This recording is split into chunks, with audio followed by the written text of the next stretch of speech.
Welcome to Brother Jenny Christopher's powerful spiritual messages. If you love Jesus Christ and seek to be uplifted and strengthened in your faith, you're in the right place. Prepare your heart for an edifying word. Now, let's listen to Brother Jenny. మంచిది, దేవుని నామకు స్తోత్రం కలుగును గాక. హల్లెలూయా. మరి మనషే అయ్యగారు ఏర్పాటు చేసే కూడికలోకి రావడం అంటే నాకు చాలా సంతోషం. మరి వారు ఎంతో ప్రార్థనాపూర్వకంగా భారంతో కూడికలు ఏర్పాటు చేస్తారు. అంతేకాకుండా నన్ను బాగా ప్రేమిస్తారు, బాగా చూసుకుంటారు.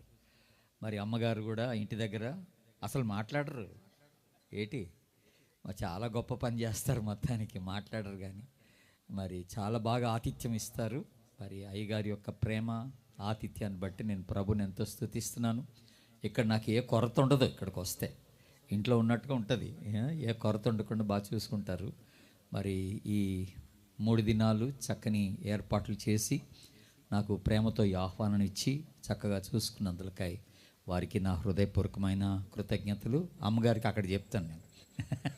సరే, అలాగే ముగ్గురు బాయ్స్ని ఏర్పాటు చేశారు. వారి విజయవాడలో ఎయిర్పోర్ట్ నుంచి ఇక్కడ తీసుకురావడం ఏంటి, ఇంకా రోజు ఇక్కడి నుంచి హోటల్ నుంచి ఇక్కడికి బాగా వాళ్ళు నన్ను తీసుకుపోవడంలో చాలా హెల్ప్ చేశారు. వంశీ, తర్వాత అభిలాష్, ఇంకొక కుర్రోడు మరి జోజీ, రైట్, ముగ్గురు కూడా నా కృతజ్ఞతలు తెలియచేస్తున్నాను.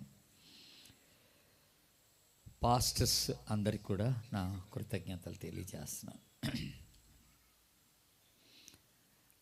ఇశ్రాయేలీలు ఐగుప్తి బానిసత్వంలో ఒక 430 సంవత్సరాలు ఉన్నారు. అక్కడ చాలా శ్రమ అనుభవించారు, దేవునికి మొరపెట్టారు. ఎట్టకేలకు దేవుడు మోషేని పంపించి వాళ్ళకి విడుదల కలుగజేశాడు. ఆ తదుపరి ఒక 40 సంవత్సరాల అరణ్యంలో ప్రయాణం చేశారు ఇశ్రాయేల్ అంతా. మోషే నాయకత్వం క్రిందనే ప్రయాణం చేశారు. ఇక ఆ తదుపరి జరగాల్సిన పని ఏంటంటే యోర్దాను దాటి దేవుడు వాగ్దానం చేసినటువంటి కనానులోనికి ప్రవేశించాలి, వాగ్దాన భూమిలోనికి ప్రవేశించాలి. ఈ యోర్దాను దాటే సందర్భం చాలా ప్రాముఖ్యమైన సందర్భం. పెద్దగా ఎక్కువగా వివరించను, కానీ కొద్దిగా వివరిస్తాను ఈ రాత్రి దాని గురించి. అయితే ఈ యోర్దాను దాటక ముందు దేవుడు ఒక 3 పనులు చెప్పాడు వాళ్ళకి చేయమని. మొట్టమొదటిగా ఆ 3 పనులు చాలా ప్రాముఖ్యమైన పనులు చెప్పాడు వాళ్ళకి. మొట్టమొదటిగా 3 పనులు ఏంటో మీకు చెప్తాను. ఆ తదుపరి ఈ యోర్దాను దాటటం ఎలా చేయాలో కూడా దేవుడు చెప్పాడు. ఆ దాటే విధానం ఎలాగ ఉండాలనేది కూడా దేవుడు చెప్పాడు. ఆ విధానంలో కూడా కొన్ని ఆధ్యాత్మిక పాఠాలు మనం నేర్చుకోవడానికి ఉన్నాయి. అవి కూడా నేను మీకు జ్ఞాపకం చేస్తాను. మీ బైబిల్స్లో పాత నిబంధనలో యెహోషువ గ్రంథం తీయండి, 3వ అధ్యాయం, పేజ్ నెంబర్ 178. పేజ్ నెంబర్ 178, 3వ అధ్యాయం, 5వ వచనం. మరియు యెహోషువ, రేపు యెహోవా మీ మధ్య అద్భుత కార్యములను చేయును గనుక మిమ్మును మీరు పరిశుద్ధపరచుకొనుడని జనులకు ఆజ్ఞ ఇచ్చెను. అందరూ ఒకసారి ఆమేనండి. దేవుడు ఒక చక్కని మాట వీళ్ళకి జ్ఞాపకం చేస్తున్నాడు. దేవుడు మీ మధ్య అద్భుత కార్యాలు చేయాలనుకుంటున్నాడు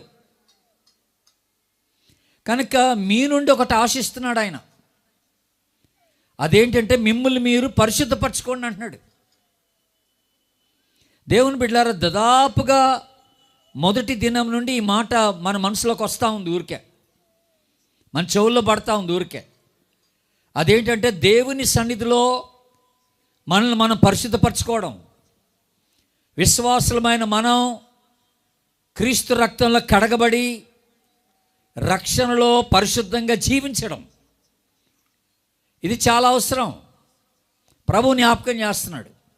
దేవుని నుండి ఆశీర్వాదం కావాలనుకున్నాడు, నీ కుటుంబ జీవితంలో దేవుడు కార్యం చేయాలని నువ్వు ఇష్టపడితే, నీ వ్యక్తిగత జీవితంలో దేవుడు ఒక అద్భుతం చేయాలని నువ్వు ఇష్టపడితే నువ్వు చేయాల్సిన పని ఏంటంటే నీ జీవితంలో అపవిత్రమైనది ఏదైనా ఉందేమో చూసుకోవాలా, దేవునికి ఇష్టం లేనిది ఏదైనా ఉందేమో చూసుకోవాలా, దేవునికి ఆయాసకరంగా ఉంది ఏదైనా ఉంటే చూసుకోవాలా. వాటిని నువ్వు తొలగించుకుంటే దేవుడు గొప్ప కార్యం చేస్తా అంట నీ జీవితంలో, దేవుడు అద్భుతం చేస్తా అంట నీ జీవితంలో. దేవుడు ఉట్టి మాటలు చెప్పడు, ఎప్పుడో ఆయన సత్యమే చెప్తాడు. కనుక వాళ్ళకి ఈ మాట చెప్పాడు ఇశ్రాయేల్కి, రేపు మీ మధ్య దేవుడు అద్భుత కార్యాలు చేయబోతున్నాడు. కనుక మిమ్మల్ని మీరు పరిశుద్ధపరచుకోండి. దేవుని దగ్గరికి వచ్చి ఒక మంచి అవకాశం దేవుడు ఇస్తున్నాడు. ప్రతి కుటుంబం, ఆ రాత్రి విన్న కుటుంబం దేవుని దగ్గర రావాలి. అయ్యా, నీ అద్భుతం మా కుటుంబంలో అవసరం, నీ అద్భుతం మా వ్యక్తిగత జీవితంలో కావాలి, నీ అద్భుతం మా పిల్లల జీవితంలో కావాలి దేవా. ఎంతో కాలంగా నీ కార్యం కొరకు మేము ఎదురు చూస్తున్నాం. కనుక ఈరోజు ఒక మంచి మాట చెప్పావు, నువ్వు మమ్మల్ని మేము పరిశుద్ధపరచుకోవాలని చెప్తున్నావు. కనుక తప్పనిసరిగా మా పాపాలు ఒప్పేసుకుంటాం, నీకు ఆయాసకరమైనది ఏదైనా ఉంటే తీసేసుకుంటాం, మమ్మల్ని మేము పరిశుద్ధపరచుకుంటాం అని మనం చెప్పాలి. అలా చెప్పకపోతే దేవుని కార్యం చూడలేరు మీరు. ఆషామాషిగా ఎవడికి పడితే ఆడికి దేవుని కార్యం జరగదు. దేవుని కార్యం జరగడానికి దగ్గరదారి ఏం లేదు అక్కడ. అయ్యా, ఆ పరిశుద్ధత కాకుండా ఇంకేమన్నా చేయొచ్చా అంటానికి ఏం లేదు అక్కడ. అదే అవసరం. మనం ఈ రోజున ఆరాధిస్తున్న దేవుడు, మనం విశ్వసిస్తున్న దేవుడు, ఏ దేవుని సన్నిధికి అయితే మనం వచ్చామో ఆ దేవుడు పరిశుద్ధుడు. దేవుని స్తోత్రం చెప్పండి, హల్లెలూయా. అట్టి పరిశుద్ధ దేవునికి నువ్వు కుమారునిగా, కుమార్తెగా ఉండాలంటే నీ జీవితం పరిశుద్ధంగా ఉండాలి. మొట్టమొదటిగా ఈ పరిశుద్ధత కలిగిన వాళ్ళ జీవితంలో దేవుడు అద్భుత కార్యాలు చేస్తానంటున్నాడు. ఇది మొదటి సంగతి. రెండో సంగతి ఏంటంటే ఇదే 3వ అధ్యాయం 6వ వచనం చూడండి. రెండో మాట 6వ వచనం, మీరు నిబంధన మందసమును ఎత్తుకొని ప్రజల ముందర నడువుడని యాజకులకు అతడు సెలవీయగా వారు నిబంధన మందసమును ఎత్తుకొని ప్రజల ముందర నడిచిరి. Very good. ఎంత మంచి మాట అండి. రెండోదిగా దేవుడు ఇశ్రాయేలుకి చెప్పినటువంటి ఇంకొక గొప్ప మాట ఏంటంటే, ఒకటి మిమ్మల్ని మీరు పరిశుద్ధపరచుకోండి, రెండోది నిబంధన మందసమును యాజకులు ప్రజలందరి ముందుట దాన్ని మోసుకుంటూ వెళ్ళాలన్నాడు. ఈ యోర్దాన్ దాటేటప్పుడు, ఆ వాగ్దాన భూమిలోకి వెళ్ళేటప్పుడు మీరు చేయాల్సిన పని ఏంటంటే మీకు ముందుగా ఈ నిబంధన మందసం ఉండాలన్నాడు. ఖచ్చితంగా నిబంధన మందసం దేనికి గుర్తు అంటే దేవుని యొక్క సన్నిధికి గుర్తు. అందరూ ఆమేన్ అన్నాడు ఒకసారి. నిబంధన మందసం దేనికి గుర్తు అంటే దేవుని సన్నిధికి గుర్తు. కనుక ఇప్పుడు దేవుడు ఏమన్నాడు, మీరు ఈ యోర్దాన్ దాటి ఆ వాగ్దాన భూమిలోకి వెళ్ళాలనుకుంటే ముందు నన్ను పెట్టుకోవాలి మీరు అన్నాడు. మీ ముందు నేను ఉండాలా, నా సన్నిధి ఉండాలా. నా సన్నిధి మీతో ఉండకపోతే మీరు సాగడం కష్టం. ఒక అడుగు మీరు ముందుకెళ్ళారు, ఏం చేయాలో తెలీదు. శత్రువు ఎదురుపడ్డప్పుడు ఎలాగా శత్రువుని ఎదుర్కోవాలో మీకు తెలీదు. క్లిష్ట పరిస్థితులు వచ్చినప్పుడు, ప్రతికూలమైన పరిస్థితులు వచ్చినప్పుడు, శ్రమలు వచ్చినప్పుడు ఎలాగా వాటిని ఎదుర్కొని తట్టుకొని నిలబడాలో మీకు అర్థం కాదు. కనుక నేను మీకు ముందుగా ఉంటే అన్ని నేను చూసుకుంటాను. ఆమెను అన్నాడు ఒకసారి, నేను అన్ని చూసుకుంటాను అంటున్నాడు దేవుడు. కనుక నిబంధన మందసం మీ ముందుటట్టు చూసుకోండి. రెండవదిగా అంటే దేవుని సన్నిధి మీ ముందు ఉండాలి ఎప్పుడో. మోషే ఓ చక్కని మాట అన్నాడు దేవునితో, నువ్వు మాతో లేకపోతే మేము నీ బిడ్డలమని లోకానికి ఎలా తెలుస్తుంది అన్నాడు. నువ్వు మాతో లేకపోతే మేము నీ బిడ్డలమని లోకానికి ఎలా తెలుస్తుంది ప్రభువా? మా ఎడలో నీకు కటాక్షం ఉన్నదని లోకానికి ఎలా తెలుస్తుంది? నువ్వు మాతో ఉండుట వలననే కదా అంటున్నాడు. మేము ప్రత్యేకించబడిన వారంగా లోకానికి ఎప్పుడు కనపడతామంటే మాతో దేవుని సన్నిధి ఉన్నప్పుడే. కనుక దేవుని బిడ్డలారా, దేవుడు లేకుండా ఎక్కడికి వెళ్ళబాకండి. మీరు దేవుని సన్నిధి లేకుండా ఒక అడుగు ముందుకేయబాకండి. ఎప్పుడో నువ్వు ఏ పని చేసినా దేవుని యొక్క సన్నిధిని కోరుకోవాలా. నువ్వు పొలానికి వెళ్ళినా, నువ్వు వ్యాపారానికి వెళ్ళినా, నువ్వు ఉద్యోగానికి వెళ్ళినా, నువ్వు ఒక ఇంటర్వ్యూకి వెళ్తున్నా, నువ్వు కాలేజీకి వెళ్ళినా, స్కూల్కి వెళ్ళినా, నువ్వు ఎక్కడికి బయలుదేరి వెళ్తున్నా, దేవా నీ సన్నిధి నాతో ఉండాలి అని నువ్వు అడగాలి దేవుణ్ణి. నువ్వు లేకుండా నేను వెళ్ళను ప్రభువా అని అడగాలి. కొన్ని సందర్భాల్లో కొన్ని స్థలాలకి దేవుడు రాకుండా ఉంటే బాగుండు అనుకుంటాం. మనం వెళ్ళే స్థలాలు అలాగుంటాయన్నమాట. దేవుడు వచ్చే స్థలాలు కాదవి, దేవుడు ఇష్టపడే స్థలాలు కావవి. అలాంటప్పుడు దేవుని సన్నిధిని మనం కోరుకోలేం. దేవా నువ్వు వస్తే మంచిదని అడగరప్పుడు. ప్రభా నువ్వు ఇక్కడ కూర్చో నేను వెళ్ళొస్తానంట. అది మంచిది కాదు. విశ్వాసి దేవుడు ఇష్టపడే స్థలాలకే వెళ్ళాలి. ఆమెనండి. దేవుడిని ఎప్పుడు తను ముందుంచుకొని విశ్వాసి ముందు కొనసాగవలసిన వాడై ఉంటున్నాడు. ఇది రెండవది, దేవుడు వీళ్ళకి ఇచ్చినటువంటి ఒక నియమం, హెచ్చరిక. ఇప్పుడు మూడో హెచ్చరిక ఒకటి ఉంది. ఆ మూడో హెచ్చరిక ఏంటో చూడండి. 9వ వచనం, 3వ అధ్యాయం 9వ వచనం. కాబట్టి యెహోషువ మీరు ఇక్కడికి వచ్చి మీ దేవుడైన యెహోవా మాటలు వినుడని ఇశ్రాయేలుకు ఆజ్ఞాపించి. చాలండి. ఇప్పుడు ఏమన్నాడు? మీ దేవుడైన యెహోవా మాట వినుడి అంటే అర్థం ఏంటంటే, మూడోది వినుడి అంటే ఆయన మాటకు మీరు లోబడండి అని, ఆయన మాటకు విధేయత చూపించండి అని, ఆయన చెప్పింది చెయ్యండి అని. జాగ్రత్తగా ఉండాలి. మనం 3 విషయాలు తప్పనిసరిగా చేయాలి. మన జీవితాన్ని పరిశుద్ధపరచుకోవాలా, దేవుడు ఎప్పుడు మనతో ఉండేటట్టు చూసుకోవాలా, మూడోది ఆయన చెప్పింది చెయ్యాలా, ఆయనకి లోబడాలా, ఆయన వెళ్ళొద్దంటే వెళ్ళకుండా ఉండాలా, ఆయన ఈ పని చేయొద్దంటే చేయకూడదు అంతే, ఆయన ఈ మాట మాట్లాడొద్దంటే మాట్లాడకూడదు. ఇది దేవునికి ఇష్టం లేదని దేవుడు చెప్తే ఆ ఇష్టం లేని పని చేయకూడదు అంతే. దేవా నీకు ఇష్టం లేనిది ఏది నేను చెయ్యా, నీకు ఇష్టమైందే చేస్తాం అని నువ్వు ఎప్పుడైతే అంటావో దేవుడు నీ జీవితాన్ని గొప్పగా ఆశీర్వదిస్తాడు. నాకు తెలిసి ఇది దేవునికి ఇష్టం లేదు కానీ ఇది నాకు ఇష్టమైంది కనుక నేను చేస్తాను అనుకుంటే దేవుని ఆశీర్వాదం ఉండదు. చాలాసార్లు విశ్వాసులుగా మనం చేసే పనులు అవి మంచివా చెడ్డవా మనకి బాగా తెలుసు. మనం చేసే కొన్ని పనులు ఇవి దేవునికి ఇష్టం లేవని కూడా మనకు తెలుసు, కానీ మనం చేస్తాం. అప్పుడు దేవుని ఆశీర్వాదం మన మీద ఉండదండో. దేవుని ఆశీర్వాదం మన మీద ఉండదు. ఇక్కడ ఇందాక నేను అన్నమాట, ఒక మాట అన్నాను నేను ఇందాక. ఆ మాట బ్యూటిఫుల్గా చాలా చక్కగా ఇక్కడ వివరించబడింది. 11వ వచనం చూడండి. 11వ వచనం, 3వ అధ్యాయం 11వ వచనం. జీవము గల దేవుడు మీ మధ్య ఉన్నాడని ఆయన నిశ్చయముగా మీ ఎదుట నుండి కనానీయులను, హిత్తీయులను, హివ్వీయులను, పెరెజ్జీలను, గెర్గెషీయులను, అమోరీయులను, యెబూసీయులను వెళ్ళగొట్టుననియు దీని వలన మీరు తెలుసు. ఒకసారి అందరు దేవుని స్తోత్రం చెప్పండి. హల్లెలూయా. ఈ శత్రువుల పేర్లన్నీ చెప్పాడు ఇక్కడ. చెప్పి నిశ్చయముగా జీవము గల దేవుడు మీ మధ్య ఉన్నాడని ఈ శత్రువులందరూ తెలుసుకుంటారు, ఈ దేశస్తులందరూ తెలుసుకుంటారు. దేవుని ఎరుగని దేశస్తులందరూ కూడా నిశ్చయముగా జీవము గల దేవుడు వీరి మధ్య ఉన్నాడని తెలుసుకుంటారట. దేవునికి స్తోత్రం. హల్లెలూయా. ఎంత చక్కని మాట అండి అది. మీరు ఎక్కడ ఉంటున్నారో నాకు తెలియదు. మీ ఇండ్ల మధ్య కొంతమంది క్రైస్తవ వేతరులు ఉంటారు. వాళ్ళందరూ తెలుసుకుంటారట దేవుడు మీతో ఉన్నాడని.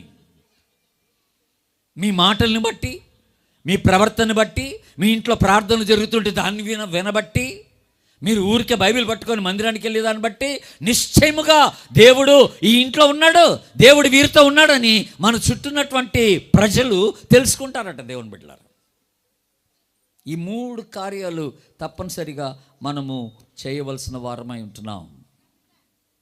పరిశుద్ధత, దేవుని సన్నిధి, విధేయత. ఈ 3 మాటలు అనండి ఒకసారి. పరిశుద్ధత, దేవుని సన్నిధి, విధేయత. ఈ 3 కావాలి. ఇప్పుడు అసలు పనికి వస్తున్నాం. ఇప్పుడు మనం అసలు కార్యానికి వస్తున్నాం.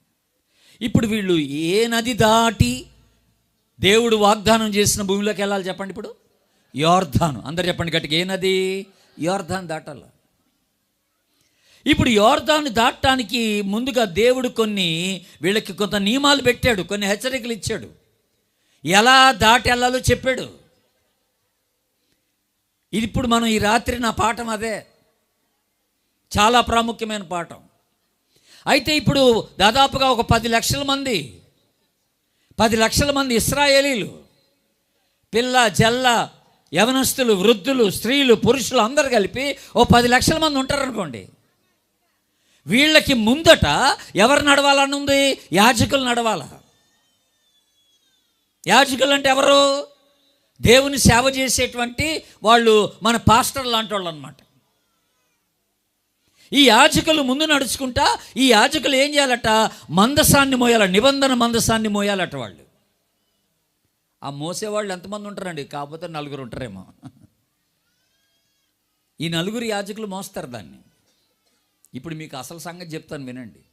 దేవుడు ఓ చక్కని మాట చెప్పాడు వీళ్ళకి. అబ్బాయి, ఈ యోర్దాన్ దాటేటప్పుడు, ఇప్పుడు మనకి ఎర్ర సముద్రం ఎలాగైతే చీల్చబడ్డదో యోర్దాన్ కూడా అలాగే చీల్చబడ్డదండో, వేరైంది. బట్ ఇక్కడ ఎలా జరిగిందో మీకు చెప్తాను ఈ రాత్రి. ఈ 4వ అధ్యాయంకి రండి ఇప్పుడు ఒకసారి.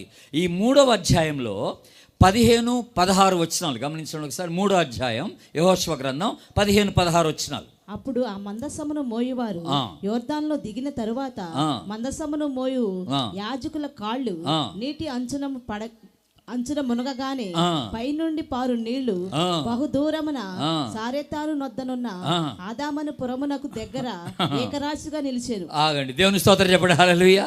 అమ్మ, ఇప్పుడు అందరూ నా వైపు చూడండి. కథ వింటున్నారుగా మీరు. ఇప్పుడు ఇంత పెద్ద జనం, 10 లక్షల మంది జనం, వాళ్ళ ముందు యాజకులు నడుస్తున్నారు. ఒక 4 యాజకులు ఈ మందసాన్ని మోస్తున్నారు. దేవుని సన్నిధికి గుర్తుగా ఉన్న ఈ మందసాన్ని మోస్తున్నారు. ఈ మందసాన్ని మోసేవాళ్ళట ప్రభు ఇక్కడ ఏమన్నాడంటే, మీరు కరెక్ట్గా ఆ యోర్దాన్ దగ్గరకు వచ్చినప్పుడు ఆ యోర్దాన్ని ఒడ్డున ఆ నీళ్ళల్లో మీరు కాళ్ళు పెట్టగానే, ఈ మందసం మోసేవాళ్ళు కాళ్ళు పెట్టగానే ఈ నీళ్లు 2 పాయలుగా వేరైపోతాయి అన్నాడు. ఒకసారి అందరూ దేవుని స్తోత్రం చెప్పడాలి. 2 పాయలుగా వేరైపోతాయి అన్నాడు. ఇది బాగానే ఉంది, మనకి వినడానికి బాగానే ఉంది. బట్ ఇక్కడ సమస్య ఏంటనంటే, దేవుని బిడ్డలారా, ఇప్పుడు 17వ వచనం, ఆ లాస్ట్ మాట చదవండి. 17వ వచనం చదవండి ఒకసారి. జనులు యెరికో ఎదుటను దాటగా యెహోవా నిబంధన మందసమును మోయు యాజకులు యోర్దాను మధ్య ఆరిన నేలను స్థిరముగా నిలిచి. ఆగండి, అందరూ చెప్పండి. ఇప్పుడు యాజకులు ఎక్కడ నిలబడ్డారు? ఆ నీళ్లలో నిలబడ్డారు. ఆ స్థిరముగా నిలబడ్డారని ఉంది ఇక్కడ. ఆ తర్వాత మాట ఏంటి? జనులందరూ యోర్దాను తుదముట్టు వరకు ఇశ్రాయేలులందరూ ఆరిన నేల దాటుచూ వచ్చేది. వావ్. ఒకసారి దేవుని స్తోత్రం చెప్పండి. హల్లెలూయా. ఏమండి, ఇక్కడ మనం చదవడానికి వివరణ బైబిల్లో ఇవ్వలేదు కానండి. ఇక్కడ జరిగిన అద్భుతం ఏంటో మీకు చెప్పాలి. ఇప్పుడు యాజకులు యోర్దాను దగ్గర కాలు పెట్టిన దగ్గర ఆ యోర్దాన్ నది వెడల్పు ఎంతో తెలుసా? 29 కిలోమీటర్లు. ఎన్ని కిలోమీటర్లు? 29 కిలోమీటర్లు నడవాలి ఇప్పుడు. అంటే యోర్దాను దాటే దగ్గర 29 కిలోమీటర్లు ఆ నది పాయలైపోయిందనమాట. అక్కడ ఆరిన నేల ఏర్పడిందనమాట. ఈ ఆరిన నేలలో, ఆ నదిలో ఈ 10 లక్షల మంది నడుచుకుంటూ వెళ్ళిపోయారట అవతలకి. అర్థమైందా? ఇప్పుడు ఇంకొక మాట, ఈ యాజకులు నడవకూడదు, ఇంకా వాళ్ళు అక్కడే నిలబడి ఉండాల. నీటి మధ్యలో నిలబడి ఉండాల. ఎప్పటి వరకు నిలబడాలా? ఈ ప్రజలందరూ దాటి అవతలకి వెళ్ళేంత వరకు అక్కడ నిలబడి ఉండాలి వీళ్ళు. ఒక ఆయన పెద్ద ఇవాల్యుయేషన్ చేసి దాని మీద ఒక స్టడీ చేసి ఏం చెప్పారో తెలుసా అండి? ఈ 10 లక్షల మంది దాటి వెళ్ళడానికి ఎంత టైం పడుతుంది అని అంటే, నిమిషానికి ఒకళ్ళు దాటితేనట. 29 కిలోమీటర్లు నిమిషానికి ఒకళ్ళు దాటరుగా. ఒకవేళ నిమిషానికి ఒకళ్ళు దాటితే 14 రోజులు పట్టుద్దట ఈ 10 లక్షల మంది అవతల పోవడానికి. మరి నిమిషానికి ఒకళ్ళు దాటరుగా. 29 కిలోమీటర్లు ఒక నిమిషంలో పోతారు ఏంటి? అందులో చిన్నపిల్లలు ఉన్నారు, వృద్ధులు ఉన్నారు, స్త్రీలు ఉన్నారు. మా కాళ్ళు నొప్పులు ఎత్తని అంటారు, నిదానంగా నడుస్తారు, నీరసిస్తారు. ఎంతో తతంగం ఉంటుంది అక్కడ. మరి ఎన్ని నెలలు వాళ్ళు దాటారో మనకి బైబిల్లో చెప్పలేదు. అది ఎన్ని రోజులు పట్టిందో బైబిల్ చెప్పలేదు అది. కానీ దేవుని బిడ్డలారా, వాళ్ళు దాటేంత వరకు యాజకులు అక్కడే నిలబడాల ఆ నీళ్ళలో. ఇప్పుడు ఇంకొక విషయం ఆలోచన చేస్తారా? ఒక రోజంతా ఎట్టో కట్ట నిలబడి, ఒక 10 గంటలు, ఒక 6 గంటలు నిలబడి, అయ్యా మన కాళ్ళు నొప్పులు ఎత్తనే కాసేపు కూర్చుందాం రా అని యాజకులు అనుకున్నారనుకోండి. ఈ నిలబడ్డ యాజకులు కాళ్ళు నొప్పులేసి కాసేపు మనం కూర్చుందామని అనుకుంటే, యాజకులు ఆ నీళ్ళల్లో నుంచి బయటికి రాగానే ఏమైపోద్ది? ఇప్పుడు యోర్దాను నది మళ్ళీ నీళ్లు కలిసిపోతాయి. ఆ నడిచేవాళ్ళు అందరూ నీటిలో మునిగిపోతారు. అసలు ఇదే గొప్ప అద్భుతం. ఇక్కడ నాకు ఇక్కడ ఆశ్చర్యం కలిగింది ఏంటంటే, ఆ యాజకుల యొక్క ఓపిక, సహనం.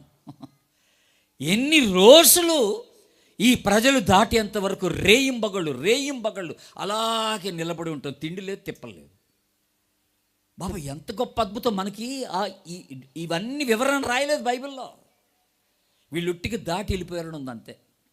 ఉట్టికి దాటి వెళ్ళిపోయారని రాశాడు అంతే, ఒక మాటలో. ఆరిన నేల మీద దాటిరి అని ఉందంతే. కానీ ఇక్కడ చాలా పెద్ద అద్భుతం జరిగింది. వీళ్ళు ఎప్పుడు మర్చిపోలేరు ఈ అద్భుతం. భయంగా ఈ 29 కిలోమీటర్లు నడిచేవాడు ఏ దశలోనైనా సరే, ఒకవేళ యాజకులకి కాళ్ళు నొప్పులు వేసి కూర్చుంటే మళ్ళీ నీళ్ళన్నీ కలిసిపోతాయి. ఆ నీళ్ళలో మేము మునిగిపోతాం కదా, చచ్చిపోతాం మేము అందరం. కానీ దేవుడు ఎంత గొప్ప దేవుడు. దేవుని స్తోత్రం చెప్పండి, హల్లెలూయా. వీళ్ళు దాటేంత వరకు నీళ్లు అలాగా ఏకరాశిగా నిలబెట్టేశాడు. వీళ్ళు దాటేంత వరకు యాజకులకి శక్తి బలం ఇచ్చాడు నిలబడటానికి. దేవునికి స్తోత్రం, హల్లెలూయా. ఎంత గొప్ప దేవుడు అండి బాబు. వీళ్ళు ఎప్పటికీ మర్చిపోలేరు. అయితే దేవుడు ఇక్కడ ఓ చక్కని మాట చెప్పాడు వీళ్ళకి. ఏమనంటే, మీరు దాటి వెళ్ళేటప్పుడు ఓ చిన్న పని చేయండి అన్నాడు. ఓ చిన్న పని చేయండి అన్నాడు. ఏటట ఆ చిన్న పని ఏంటనంటే, ఇప్పుడు మీరు 4వ అధ్యాయంకి రండి దయచేసి. 4వ అధ్యాయం 4-5 వచనాలు చూద్దాం. 4-5 వచనాలు. కావున యెహోషువ ఇశ్రాయేలులో సిద్ధపరిచిన 12 మనుషులను, అనగా ప్రతి గోత్రమునకు ఒక్కొక్క మనుషుని పిలిపించి వారితో ఇట్లనెను, ఏమని? యోర్దాను నడుమనున్న మీ దేవుడైన యెహోవా మందసము ఎదుట దాటిపోయి ఇశ్రాయేలు గోత్రముల లెక్క చొప్పున ప్రతివాడును ఒక్కొక్క రాతిని తన భుజం మీద పెట్టుకొని తేవలెను. హలో, అందరు నా వైపు చూడండి. ఇప్పుడు దేవుడు వీళ్ళకి ఇచ్చిన ఒక ఆజ్ఞ ఏంటంటే, అక్కడ అబ్బాయి మీరు దాటి వెళ్ళేటప్పుడు పని చేయండి అన్నాడు. యోర్దాను దాటి అవతలికి వెళ్ళేటప్పుడు. ఇప్పుడు ఇశ్రాయేల్ మొత్తం ఎన్ని గోత్రాలు వారండి? అందరు చెప్పాలి గట్టిగా. 12 గోత్రాలు. గోత్రానికి ఒక్కళ్ళని ఏర్పాటు చేసుకున్నాడు. అప్పుడు ఎంతమంది అవుతారు? 12 మంది అవుతారు.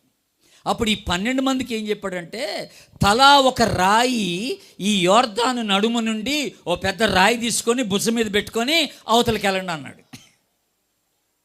అంటే ఇప్పుడు అవతలకి ఎన్ని రాళ్ళు పోతాయి? 12 రాళ్ళు పోతాయి. గోత్రానికి ఒక రాయి చొప్పున. రాయి అంటే ఓ చిన్న రాయి కాదు, ఓ పెద్దపాటి రాయి అన్నమాట. అది భుజం మీద పెట్టుకొని మోయాలి. ఇంత ఎత్తు ఉంటుంది అన్నమాట రాయి. దాన్ని ఆ యోర్దాను నడుములో నుంచి తీసుకొని భుజం మీద పెట్టుకొని అవతలకి వెళ్ళాలట. ఆ వాగ్దాన భూమిలోకి వెళ్ళిపోయిన తర్వాత ఈ 12 రాళ్ళు కుప్పగా వేయాలట. అక్కడ 12 రాళ్ళు కుప్పగా వేయాలన్నాడు. గోత్రానికి ఒక రాయి అవతలకి వెళ్ళిపోవాలన్నాడు. 12 మందిని ఏర్పాటు చేసుకున్నాడు.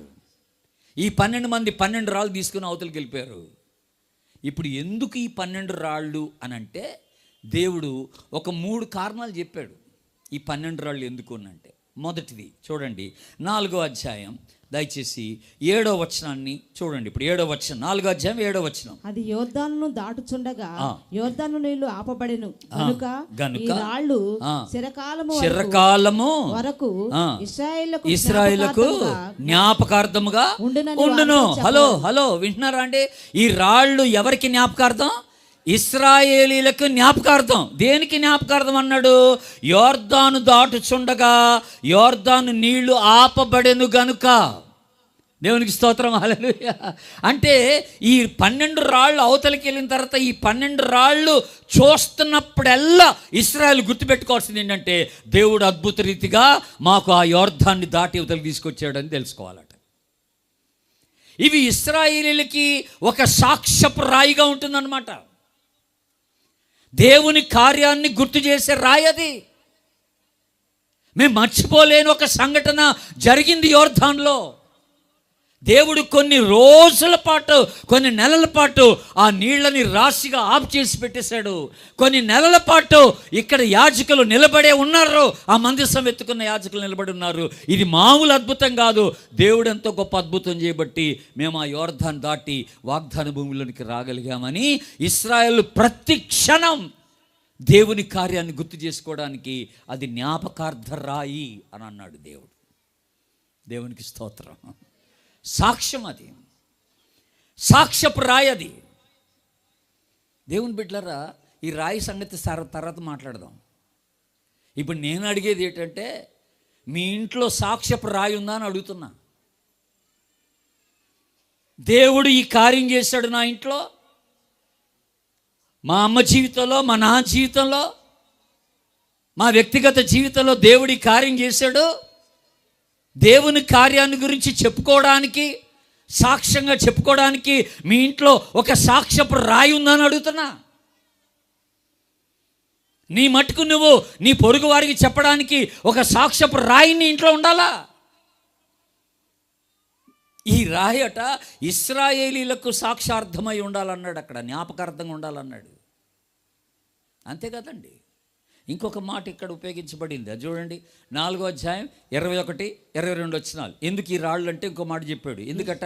21వ వచనం, 22వ వచనం. ఇశ్రాయేలుతో ఇట్లా నేను రాబోవు కాలంన మీ సంతతి వారు. ఆగండి, మీ సంతతి వారు అంటే ఎవరు?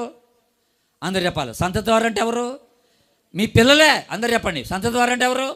పిల్లలు. మీ పిల్లలు ఏమని అడుగుతారట? ఈ రాళ్ళు ఎందుకని తమ తండ్రులను అడుగగా అడుగుదురు కదా. ఆగండి. ఆ తర్వాత మాట ఏంటండి? ఆ తర్వాత మాట, అప్పుడు మీరు ఇశ్రాయేలు ఆరిన నేల మీద ఈ యోర్దాను దాటారని చెప్పాలట. దేవుని స్తోత్రం చెప్పండి. హల్లెలూయా. ఇప్పుడు ఎవరు అడుగుతారట? ఈ రాళ్ళు చూసి పిల్లలు అడుగుతారట. అమ్మా, నాన్న, ఈ రాళ్ళు ఎందుకు తెచ్చిపెట్టారు ఇక్కడ, ఈ 12 రాళ్ళని అడుగుతారట. అడిగినప్పుడు ఇప్పుడు ఈ తల్లిదండ్రులందరూ కూడా వాళ్ళ పిల్లలకి దేవుడు చేసిన కార్యాన్ని గురించి చెప్పాలట. మీ పిల్లలకి సాక్షార్థంగా ఉంటుంది ఇది. మీ పిల్లల ఎదుట మీరు సాక్ష్యం చెప్పడానికి ఇది ఒక రాయే. దేవుని కార్యాన్ని గురించి మీ పిల్లలకి వివరించడానికి ఒక రాయి అన్నమాట. ఇది సాక్ష్యపు రాయి అన్నాడు దేవుడు. కనుక ఈ రాత్రి నేను అడిగే ప్రశ్న ఏంటంటే, నీ పిల్లలు దేవుని గురించి తెలుసుకోవడానికి నీ ఇంట్లో ఒక సాక్ష్యపు రాయి ఉందా అని అడుగుతున్నా. అమ్మా, మనం ఎందుకు చర్చికి వెళ్ళాలా? ఆదివారం ఎందుకు మందిరానికి వెళ్ళాలా? నువ్వెందుకు వారానికోసారి ఉపవాసం ఉంటావు? నువ్వెందుకు బైబిల్ చదువుకుంటావు? నువ్వెందుకు ప్రార్థన చేసుకుంటావు? మనం అందరం ఎందుకు ప్రార్థన చేసుకోవాలని నీ పిల్లలు అడిగితే వాళ్ళకి చెప్పడానికి నీ దగ్గర ఒక సాక్ష్యపు రాయి ఉందని అడుగుతున్నా, ఒక సాక్ష్యం ఉందని అడుగుతున్నా. సాక్ష్యపు రాయి అంటే సాక్ష్యమే. ఆ సాక్ష్యం ఉందా? నీ పిల్లలు అడుగుతారు, ఎందుకు ఈ పని చేస్తున్నాం మనం? మనం మందిరాన్ని పోకపోతే ఏమవుద్ది? యేసుప్రభు నమ్ముకోపోతే ఏమవుద్ది? ప్రార్థన చేసుకోకపోతే ఏమవుద్ది అని అడిగితే, అరే బాబు అలాగా అనకూడదురా, దేవుడు ఎంత గొప్పడో నీకు తెలియదురా బాబు, దేవుడు ఎంత గొప్ప కార్యం మన జీవితాలు చేశాడో నీకు తెలియదురా బాబు అని చెప్పి దేవుని కార్యాన్ని గురించి చెప్పడానికి నీ జీవితంలో ఒక సాక్ష్యపు రాయి ఉండాలంటున్నాడు దేవుడు నీ పిల్లలకి చెప్పడానికి. నేను ప్రశ్న అడిగినా, నీ పిల్లలకి ఎప్పుడని చెప్పేవా అసలు? నువ్వు ఎలాగ మారు మనసు పొందావో, నువ్వు ఎలాగ ప్రభువుని అంగీకరించావో, నువ్వెందుకు ప్రభువుని నమ్ముకున్నావో నీ పిల్లల్ని కూర్చోబెట్టి ఎప్పుడని చెప్పావా? దేవుడు ఎంత గొప్ప కార్యం చేశాడో నీ జీవితంలో నీ పిల్లల్ని కూర్చోబెట్టి ఎప్పుడని మాట్లాడావా? ఈరోజు నీ పిల్లలు ఎక్కడా? ఇలాగా దేవుడు నీ జీవితంలో చేసే కార్యాన్ని గురించి నీ పిల్లలకి చెప్పాలంటే దానికి ఒకటే ఒక మార్గం ఉందండోయ్. అదేడో తెలుసా? నీ ఇంట్లో కుటుంబ ప్రార్థన ఉండాలా. కుటుంబ ప్రార్థన ఉండాలా. భార్య భర్త పిల్లలు కలిసి ప్రార్థన చేసుకోవాలా. భార్యకు భార్య ప్రార్థన చేసుకోవడం, భర్తకు భర్త ప్రార్థన చేసుకోవడం, ఇది కాదు కావాల్సింది, అది అవసరమే. కానీ కుటుంబంగా ప్రార్థన చేయాలి. ఎప్పుడైతే ఒక కుటుంబంగా మనం కలిసి ప్రార్థన చేస్తామో ఆ కుటుంబం ఎప్పుడు కూడా స్థిరంగా బలంగా నిలబడి ఉంటుంది. దేవుని స్తోత్రం చెప్పండి, హల్లెలూయా. కలిసి ప్రార్థన చేసే కుటుంబాన్ని సైతానుడు ఏం చేయలేడు. నీ పిల్లలు కుటుంబ ప్రార్థనలో ఉంటున్నారా? అసలు ప్రశ్న ఏంటంటే, అసలు మీ ఇంట్లో కుటుంబ ప్రార్థన ఉందా అని నేను చేతులు ఎత్తమని అడగను. ఆలోచన చేయండి. ఇక్కడ కూర్చున్న వాళ్ళలో ఎంతమంది కుటుంబాల్లో కుటుంబ ప్రార్థన ఉంటుంది రోజు? నేను, నా భార్య, నా భర్త, ముగ్గురం కలిసి, నా పిల్లలు అందరం కలిసి రోజు ఒక అరగంట సేపో ఓ పావుగంట సేపో కనీసం దేవుని సన్నిధిలో మా ఇంట్లో గడుపుతున్నాం అన్న వాళ్ళు ఎంతమంది ఉన్నారో నాకు తెలియదు. ఆలోచన చేయండి. మరి నీ పిల్లలు ఎందుకు ప్రభువుని తెలుసుకోలేదు అనుకుంటున్నావు? నీ పిల్లలు ఎందుకు రక్షింపబడలేదు అనుకుంటున్నావు? నీ పిల్లలు ఎందుకు దేవుని భయం లేదనుకుంటున్నావు? వాళ్ళు ఏనాడన్నా కూర్చోబెట్టి మాట్లాడే వరుసలో దేవుని వాక్యం వాళ్ళకి వినిపించావా?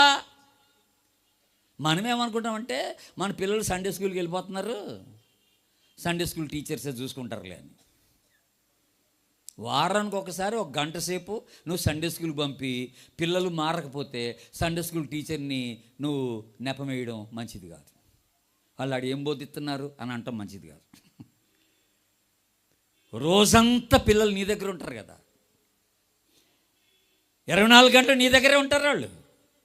వారానికి ఒక గంటే వాళ్ళు గుడికి పోయేది, సండే స్కూల్కి పోయేది. మరి రోజంతా నీతో ఉంటుంటే నువ్వేం మాట్లాడుతున్నావు నీ పిల్లలకి? నీ సాక్ష్యం నీ పిల్లలకి ఎప్పుడని చెప్పావా? ఇది అడుగుతున్నా. పిల్లలు పాడైపోతే బాధపడబాకండి, అది మన తప్పే. నేను బెంగళూరులో ఉంటాను. మా ఆఫీస్లో పనిచేసే ఒక ఆమె, తెలుగు ఆవిడ, ఆమెగుడుగా ఓ సహోదరి నా దగ్గరకు వచ్చింది ఒకరోజు. అన్నా అని నా దగ్గర రాగానే ఆడవడం మొదలెట్టాడు, కన్నీళ్ళు కారుస్తాను. ఏంటమ్మా ఏం జరిగిందన్న? మా అబ్బాయి కొరకు ప్రార్థన చేయండి అంది. ఏమైందమ్మా అని అడిగా. అప్పుడు చెప్పింది సంగతే. వాడు ఇంటర్మీడియట్ ఫస్ట్ ఇయర్ చదువుతున్నాడు. ఆయన తీసుకెళ్ళి ఇంటర్మీడియట్ కాలేజీలో జాయిన్ చేసింది. ఆయన జాయిన్ చేసిన తర్వాత వీడు రోజు కాలేజీకి వెళ్తున్నాడు, పొద్దున్నే మళ్ళీ సాయంత్రం వస్తున్నాడు కాలేజీ నుంచి. ఆడు రాగానే ఆడు గదిలోకి వెళ్ళిపోయి తలిపేసేసుకుంటాడు, అమ్మా నాన్నతో మాట్లాడు పెద్దగా. 3 నెలలు అయిందట కాలేజీ స్టార్ట్ అయ్యి, 3 నెలలు అయిందంట. వాళ్ళ కాలేజీ ప్రిన్సిపల్ గారు వీళ్ళ ఇంటికి ఫోన్ చేశాడు. చేసి భార్యాభర్తలు ఇద్దరిని, తల్లిదండ్రులు ఇద్దరిని ఒకసారి కాలేజీకి రమ్మన్నాడు. వాళ్ళ నాన్న కాళ్ళకి లేడని అమ్మ పోయింది కాలేజీకి.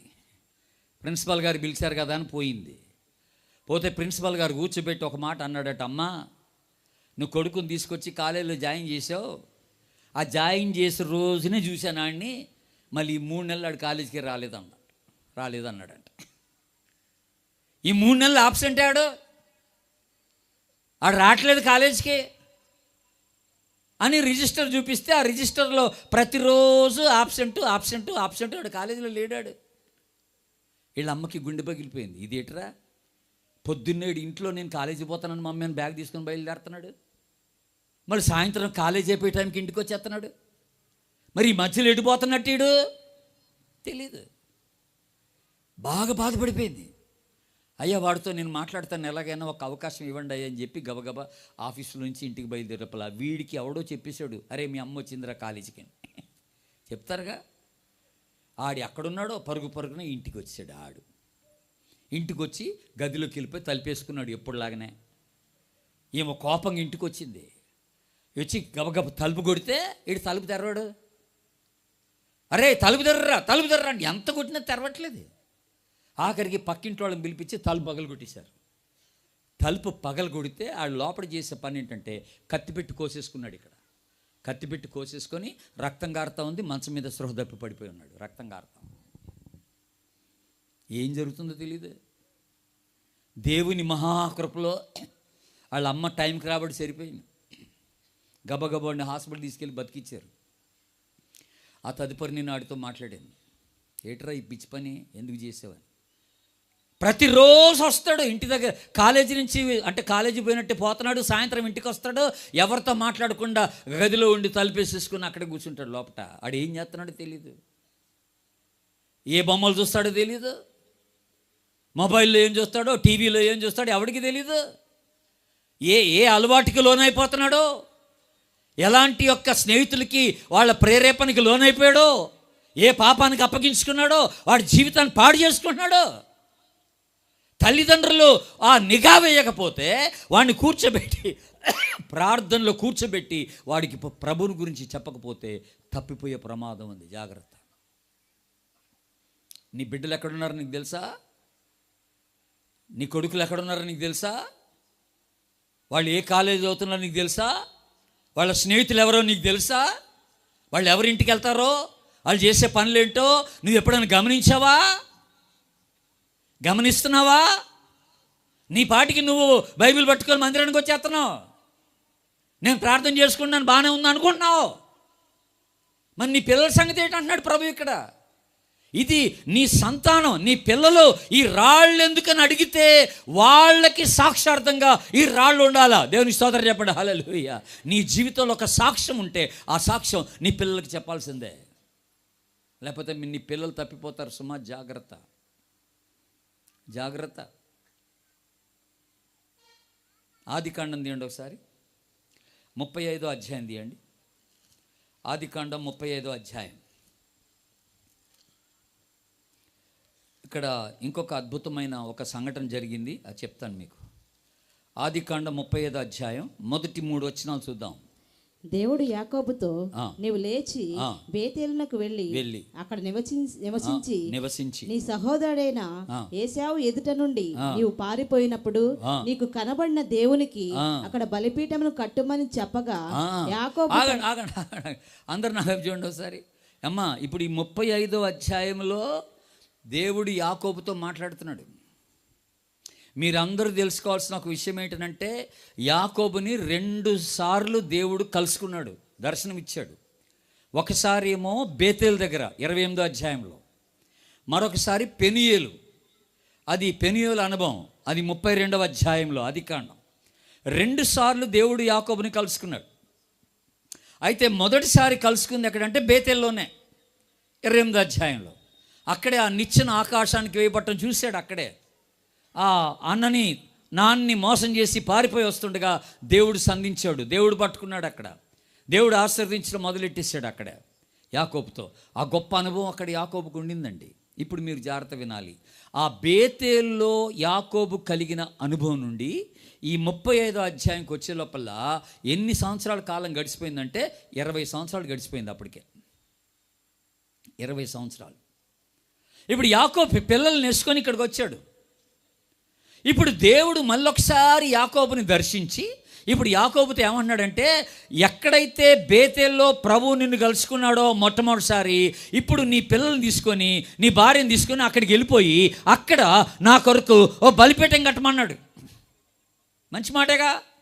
దేవుడు మొట్టమొదటిగా నిన్ను ఎక్కడ కలిశాడో అక్కడికి వెళ్ళరా బాబు నీ పిల్లలు తీసుకొని, అక్కడ ఒక బలిపీఠం కట్టమని యాకోబు చెప్పాడు. ఇప్పుడు యాకోబు ఏం చేయాలి ఇంట్లో?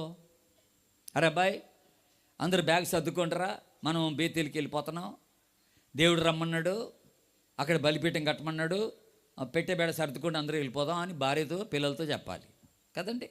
ఇప్పుడు చూడండి ఏం జరిగిందో. 2వ వచనం. యాకోబు తన ఇంటి వారితోను తన యుద్ధనున్న వారందరితోను ఏమన్నాడు? మీ యుద్ధనున్న అన్య దేవతలను పారవేసి మిమ్మును మీరు శుచిపరచుకొని మీ వస్త్రములను మార్చుకొనిడి, మనము లేచి బేతేలునకు వెళుదుము. హలో, విన్నారండి? నాకు ఆశ్చర్యం కలిగింది ఏంటంటే, అరే మనం పెట్టెబేడ సర్దుకొని వెళ్ళిపోదాం పదరా అనాల్సినోడు ఇంకో మాట అంటున్నాడు ఇక్కడ. ఏమంటున్నాడంటే, ఇక్కడ మీరు అన్య దేవతల్ని పారేయండి అన్నాడు. ఏం పారేయమన్నాడు? మరి ఇంట్లో అన్య దేవతలు అన్ని వచ్చినాయి చూస్తున్నారా, గమనిస్తున్నారా? ఇంట్లో అన్య దేవతలు ఎక్కడి నుంచి వచ్చినాయి? మిమ్మల్ని మీరు పరిశుద్ధపరచుకోండి, మీ వస్త్రాలు మార్చుకోండి అంటున్నాడు. అంటే దీన్ని బట్టి జరిగింది ఏంటంటే, ఈ 20 సంవత్సరాల కాలంలో యాకోబు దేవుని గురించి తన పిల్లలకి చెప్పలేదు కనుక పిల్లలు పాడైపోయారు. పిల్లలు అన్య దేవతలను ఆరాధిస్తున్నారు, ఇంట్లో తీసుకొచ్చి దేవతలను పెట్టుకున్నారు. వాళ్ళ వస్త్రాధరణ కూడా బాగాలేదు, వాళ్ళ జీవితాలు అపవిత్రమైపోయాయి. అనేక రకాలైన పాపానికి ఆ పిల్లలు అప్పగించుకున్నారట. ఇది యాకోబు తెలిసి కూడా ఏమి చేయకుండా మౌనంగా ఉండిపోయాడు. ఇప్పుడు దేవుడు రమ్మన్నందుకు భయపడిపోయాడు. మళ్ళీ బేతలికి రా బాబు అంటే అప్పుడు గుర్తొచ్చింది ఆయనకి, వీళ్ళంతా దేవతలను ఇంట్లో పెట్టేసుకున్నారు పిల్లలని. అరే, ఈ దేవతలను పారేసి మీ వస్త్రాలు మార్చుకొని మిమ్మల్ని మీరు పరిశుద్ధపరచుకొని మనం వెళ్దాం పదండి అన్నాడు. బాబా ఇదేంటి, సడన్గా ఉన్నట్టుండి దేవతలను పారేస్తారా? అప్పటికప్పుడే ఒక్క నిమిషంలోనే పరిశుద్ధత వచ్చేస్తుందా ఇళ్లలో? 20 సంవత్సరాలు దేవుడు నీకు టైం ఇచ్చాడు. ఓ మంచి అనుభవం, దేవునితో నీకు ఒక అనుభవం ఉంది. ఆయన కార్యాలు చూసావు, ఆయన అద్భుతాలు చూసావు, ఆయన రక్షణ నిన్ను రుచి చూసావు. దేవుని స్తోత్రం చెప్పు, హల్లెలూయా. మరి నీ పిల్లలకి ఎందుకు చెప్పలేదు అంటున్నాడు దేవుడు. నీ పిల్లలకి ఎందుకు చెప్పలేదు? చెప్పకపోతే పిల్లలు తెలుసుకుంటారు. మరి నీకు ఇంతకుముందు ఒకసారి చెప్పినట్టున్నాను నేను, మీకు మళ్ళీ చెప్తాను వినండి. నాకు 2 అమ్మాయిలు, వాళ్ళిద్దరు ఇప్పుడు ఉద్యోగాలు చేస్తున్నారులేండి. ఒక అమ్మాయికి పెళ్ళయింది. వాళ్ళు ఇంక చిన్నప్పుడు ఎదుగుతూ ఉండగా అమ్మాయిలు ఇద్దరు కొన్ని సంవత్సరాలు నేను ప్రార్థన చేశాను వాళ్ళిద్దరి కొరకు. ఆ ప్రార్థన ఏంటంటే, ప్రభువా మా 2 అమ్మాయిలు రక్షింపబడక ముందు నన్ను సమాధిలోకి తీసుకెళ్ళొద్దన్నాను. మా అమ్మాయిలు ఇద్దరు రక్షణ పొందేంతవరకు నన్ను సమాధిలోకి తీసుకెళ్ళొద్దని ప్రార్థన చేశా. అంటే దాని అర్థం ఏంటంటే, నేను వాళ్ళ రక్షణ చూసేంత వరకు నేను చావాలనుకోవట్లేదు. నాకున్న ఒకే ఒక ఆశ ఏంటంటే, నా పిల్లలు ఏదో పెద్ద ఉద్యోగాలు చేసి పెద్ద జీతాలు సంపాదించాలని కాదు. నేను బ్రతికున్నప్పుడే నా పిల్లలిద్దరు కూడా యేసు ప్రభుని రక్షకునిగా అంగీకరించడం నేను చూడాలనుకున్నాను. దేవునికి స్తోత్రం చెప్పండి, హల్లెలూయా. అదొకటే ప్రార్థన నాకు ఉండింది. దేవుడు నా ప్రార్థన ఆలకించాడు. ఒక రోజున నా 2 పిల్లలు 6 నెలల తేడాలో నా 2 పిల్లలు యేసు ప్రభుని రక్షకునిగా అది కూడా నా సందేశం ద్వారానే, నేను మాట్లాడుతుండగానే ప్రభు వాళ్ళతో మాట్లాడాడు. 2 మారు మనసు పొందారు. వాళ్ళిద్దరు మారు మనసు పొందగానే అప్పుడు నేను అనుకున్నాను, ఇక ప్రభు నన్ను తీసేసుకుంటాడేమో. కానీ ఎందుకో ఉంచాడు, మరి ఇంకా ఉంచాడు. నీ పిల్లల గురించి ఏమన్నా భారంగా ప్రార్థన చేస్తున్నావా? ఖచ్చితంగా ఆదివారం రాగానే నీ పిల్లలు నీతో పాటు కలిసి మందిరానికి వచ్చినట్టు చూస్తున్నావా? ప్రతిరోజు రాత్రి భోజనం అయిన తర్వాతనో భోజనానికి ముందో మొత్తం మీదకి నీ పిల్లల్ని కూడబెట్టుకొని రండి మనం కూర్చొని ప్రార్థన చేసుకుందామని అంటున్నావా? ప్రార్థన నేర్పేవా? దేవుని వాక్యం చెప్తున్నావా? ఇది చాలా అవసరం అండి, చాలా అవసరం. లేకపోతే తర్వాత నీ పిల్లలు పాడైపోయిన తర్వాత ఏడవబాక, వాళ్ళు నాకు దొరకట్లేదు వాడు పాడైపోయాడని ఏడవబాక. ఇప్పుడు ప్రపంచం బాగాలేదు. పిల్లలు మీరు అక్కడక్కడ చదువులకు పంపిస్తున్నారుగా, చాలా భయంకరంగా ఉంది బయట లోకం. ఇంకా మా బెంగళూరుకి రండి, తెలుస్తుంది మీకు. హాస్టల్లో పెడతారు. కొంతమంది తల్లిదండ్రులు నాకు కాల్ చేస్తారు మన ఆంధ్ర నుండే, అయ్యా మా అమ్మాయి వస్తుంది బెంగళూరు, కాస్త ఎక్కడన్నా ఒక మంచి పేయింగ్ గెస్ట్ హాస్టల్ మా అమ్మాయి ఉండడానికి ఒక మంచి హాస్టల్ చూడండి అయ్యా అంటారు. ఎక్కడుంటే మంచిదో మీరే చెప్పండి అయ్యా అంటారు. మంచిదే, కానీ ఇప్పుడు బెంగళూరులో కానీ హైదరాబాద్లో కానీ ఎట్లాంటి హాస్టల్ ఉన్నాయి చెప్పనా మీకు? అబ్బాయిలు అమ్మాయిలు కలిసి ఉండే హాస్టళ్ళు ఉన్నాయి. ఒకే రూమ్లో అబ్బాయి అమ్మాయి కలిసి ఉంటున్నారు. మీకు తెలియదా సంగతి? ఇక్కడ ఆడు వెళ్ళిపోతాడు అక్కడికి, అమ్మాయి వెళ్ళిపోద్ది అక్కడికి. ఎక్కడ ఉంటున్నావే? హాస్టల్లో ఉంటున్నానమ్మా అంటది. అసలు ఏ హాస్టల్ అది? అమ్మాయిలు అబ్బాయిలు ఉండే హాస్టలా, లేకపోతే ఉట్టి అమ్మాయిలు ఉండే హాస్టలా? అది తెలుసుకో ముందు, అది తెలుసుకో. ఎక్కడో ఒక ఆయన కేరళ రాష్ట్రం నుండి ఒకసారి ఒక ఆయన నాకు ఫోన్ చేశాడు. నేను బెంగళూరులో ఉంటే, మా సొంతూరు ఖమ్మం. కేరళ రాష్ట్రం నుండి ఒక ఆయన ఫోన్, నాకు తెలియదు ఆయన ఎవరో, ఎక్కడో నా నెంబర్ పట్టుకున్నాడు, ఎవరో ఇచ్చారు నా నెంబరు. నాకు ఫోన్ చేసి అన్నాడు, అయ్యా మీరు జెన్నీ క్రిస్టఫర్ గారేనా అంటే అవునండి అన్నాను. మీది ఖమ్మమేనా అంటే అవునండి అన్నాను. అనగానే ఏమన్నాడు తెలుసా అండి, మా అమ్మాయికి, నేను కేరళ నుండి మాట్లాడుతున్నానండి, మా అమ్మాయికి ఖమ్మంలో బ్యాంకులో ఉద్యోగం వచ్చిందండి అని అన్నాడు. మంచిదన్నాను. నేను అనుకున్నాను అమ్మాయి ఉండడానికి ఏదైనా స్థలం అడుగుతున్నాడేమో ఖమ్మంలో అనుకున్నాను. కానీ ఆయన అడిగిన ప్రశ్న ఏంటో తెలుసా? మా అమ్మాయి ఖమ్మం వస్తుందండి, ఖమ్మంలో పనిచేయడానికి వస్తుంది, అక్కడ మా అమ్మాయి ఆధ్యాత్మికంగా ఎదగడానికి ఓ మంచి చర్చి ఏంటో చెప్పగలరా అన్నాడు. దేవునికి స్తోత్రం చెప్పండి, హల్లెలూయా. మా అమ్మాయి ఆధ్యాత్మికంగా ఎదగడానికి మంచి చర్చి ఏదో చెప్పండి అన్నాడు. అసలు ఆ తండ్రికి ఉన్న ఆశ చూడండి. ఆ అమ్మాయి ఎక్కడ ఉంటుంది, ఏం భోంచేస్తుంది, అది కాదు ఆయనకి ఆ బాధ. మా అమ్మాయి ప్రభువులు ఎదగాల, వాక్యంలో ఎదగాల, విశ్వాసంలో బలపడాలా, ప్రభు కోసం నిలబడాలా. కనుక ఓ మంచి సంఘం ఏదుందో, ఖమ్మంలో ఏదుందో నాకు చెప్పండి అంటున్నాడు ఆయన. నేను ఆశ్చర్యపోయాను. ఇప్పుడు నీ పిల్లలు అక్కడక్కడ చదువుల కోసం వెళ్తున్నారు. వాళ్ళు ఏ గుడికి వెళ్తున్నారో కనుక్కున్నావా? ఏ చర్చికి వెళ్తున్నారో కనుక్కో. హైదరాబాద్లో మా ఖమ్మం అమ్మాయే పెళ్లి చేసుకొని హైదరాబాద్ వెళ్ళిపోయింది. ఒకరోజు ఆదివారం ప్రొద్దున్నే 11 గంటలకు ఆ టైంలో, మరి మధ్యాహ్నం 12 గంటలకు ఆ టైంలో నాకు కాల్ చేసింది, నాకు ఫోన్ చేసింది. ఫోన్ చేసి ఆయాసపడుతుంది అట్లా అంటుందన్నమాట. ఫోన్ చేసి, ఏంటమ్మా ఏమైంది, ఏం జరిగింది అన్నాను. అంటే దేవుడు ఈరోజు ఒక పెద్ద ప్రమాదం నుండి నన్ను తప్పించాడు అంది. ఏంటి ఆ ప్రమాదం అన్నాను. మా స్నేహితురాలు ఈ రోజున వాళ్ళ గుడికి నన్ను రమ్మని అడిగిందన్నా, నేను రానన్నాను. నన్ను బాగా బలవంతం చేసింది. ఎట్టకేలకు నేను ఆ మాటిని ఆమె వెళ్ళే గుడికి వెళ్ళాను నేను అంది. ఆ చర్చికి వెళ్ళాను అంది. ఎల్లంగానే ఏం జరిగిందట, ఆ చర్చిలో అడుగు పెట్టంగానే చిమ్మ చీకటట. చర్చిలో లైట్లే లేవు. ఆ స్టేజ్ మీద మాత్రమే ఒక 2 లైట్లు ఉన్నాయట. ఇక మనుషులు కూర్చున్న దగ్గర లైట్లే లేవట. ఈమె లోపడి పోగానే వాడు వెనక తలిపేసాడంట. ఒకడు అక్కడ ఉండి ఇంత లావుటోడు నిలబడి వెనక తలిపేసేసాడంట. హైదరాబాద్లో. ఇది ఎట్రా, వీడు వెనక తలిపేశాడు, ఇది చర్చేనా, నాకు ఎవరు కనపట్లేదేంటి, చీకటిగా ఉంది అనుకుంది. ఎందుకంటే బయట నుంచి వచ్చారు అప్పుడే, లైట్లు లేవేయటం అనుకుంటుంటే తీరా ఒక 5 నిమిషాలకి ఏమో కళ్ళు తేరుకొని చూస్తే అందరు యవనస్తులేనట. ఆ చర్చిలో కూర్చున్న వాళ్ళంతా ఆ యవనస్తులు ఎలా కూర్చున్నారట, అమ్మాయిలు అబ్బాయిలు అందరు కలిసి కూర్చున్నారట. విడిగా ప్రవర్తిస్తున్నారట.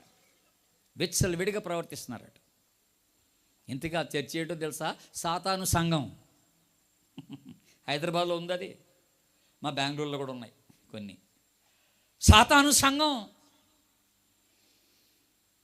నీ పిల్లలు ఎక్కడ ఉన్నారో తెలుసా?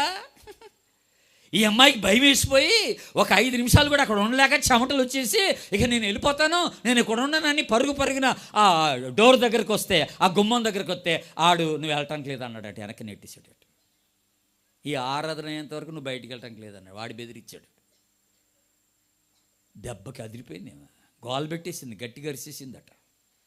ఇంకక్కడ ఏదో బీభత్సం అయిపోద్దని ఆడి గ్రహించి ఎట్టకేళ్ళకి డోర్ తెరిచాడు. దెబ్బకి బయటపడి పరిగెత్తుకొని ఆటో ఎక్కి ఇంటికి వచ్చి నాకు ఫోన్ చేసి ఆయాసపడుతున్నాయి. అట్లాంటి సంఘాలు ఉన్నాయి.